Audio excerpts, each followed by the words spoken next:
cette question de l'embargo du gaz russe est un test comme rarement il y a eu sur la solidité des 27 de l'Union européenne. Ça peut briser l'Union européenne, puisqu'évidemment, Paris ne veut pas le faire sans Berlin. Si la France et l'Allemagne se divisent sur cette question-là, c'est terminé, c'est mort. Donc Emmanuel Macron, évidemment, aimerait bien que l'Allemagne bouge.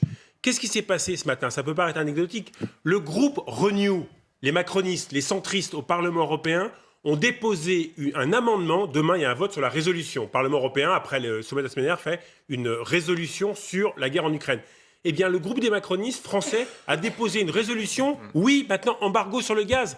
Une position qui est différente de l'Élysée. Donc, vous avez même les députés européens macronistes qui poussent Paris, qui poussent les collègues à faire effectivement cet embargo russe. Et dernière chose, il y a eu je crois que c'est le président allemand, il faudrait vérifier, qui a eu une interview incroyable il y a 8 jours de vérité, qui a dit aux Allemands, qu'est-ce que vous voulez?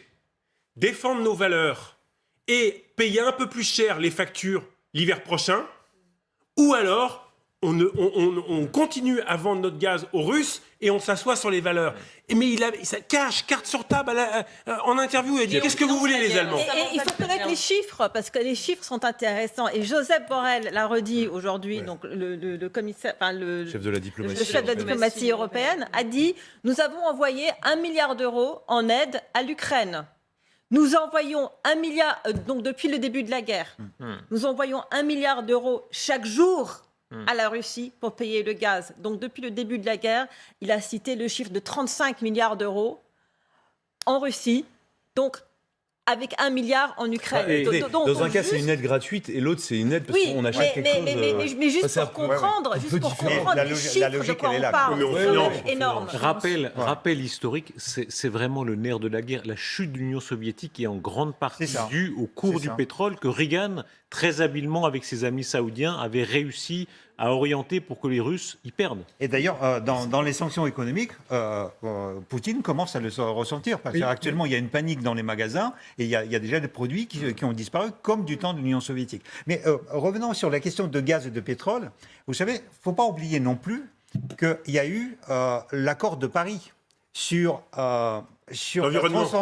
l'environnement et la transformation énergétique. Et on a voté, plusieurs pays ont dit qu'ils vont se passer du pétrole à l'horizon de 2040, 2050, 2060. Donc à la limite, cette histoire de Poutine et son jeu géopolitique avec pourra peut-être nous servir d'accélérer tout simplement à se passer de... Ouais, on n'est pas prêt. Il y a du boulot, je veux dire. Et le problème, c'est que les biofuels, les énergies renouvelables sont à base d'huile végétale.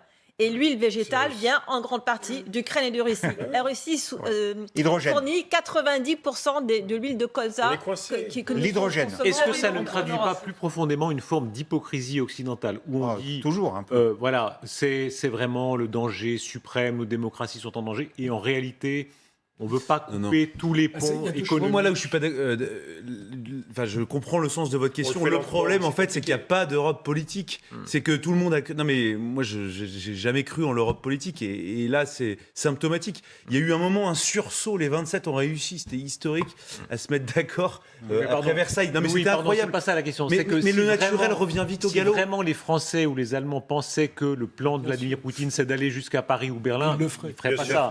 Donc c'est quand même qu'ils n'y croient pas.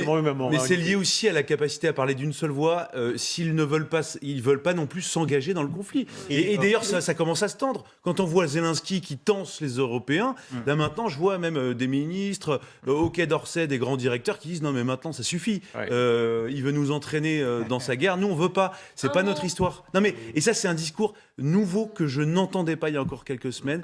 Et là qui est très récurrent. Macron l'a dit. Un dernier mot, la Commission européenne qui veut aussi sanctionner maintenant les 2 filles de Vladimir Poutine. Ouais, ça y est, je crois que c'est voté, non? Maria et Katerina, non, c'est une proposition qui est faite là.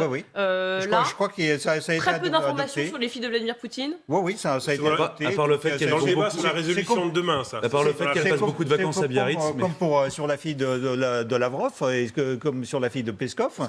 Et donc, ça les obligera de partir. D'ailleurs, c'est très logique C'est très très logique ça. Et en revanche, on n'arrive pas à saisir leurs biens. Vous voyez, ils ont des biens en France. En réalité, vous le savez très bien.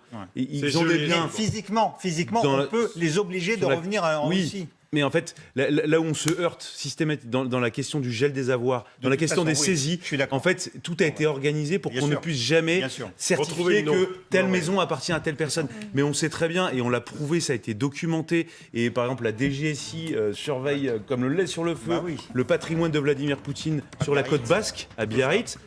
Mais impossible de dire qu'on est un état de droit. On sait que la fille de Vladimir Poutine y est. On ne saisira sans doute jamais sa maison. Restez avec nous. La faiblesse de de la retour démocratie. sur ces sujets dans quelques instants. Petite courte pause et on se retrouve.